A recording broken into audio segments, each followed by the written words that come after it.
Well, here's a smaller version of that over there. We're going to see if we can make it smaller, lighter, and more maneuverable. That's the plan anyway. We'll see how it goes.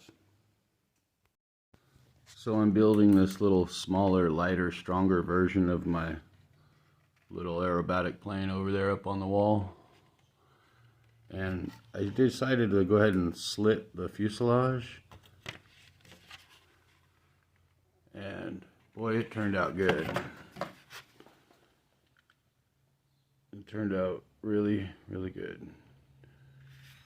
So whenever possible, try to do that to your fuselage. You'll get a straighter tail than making a flat surface on top of the fuselage and sticking it to that.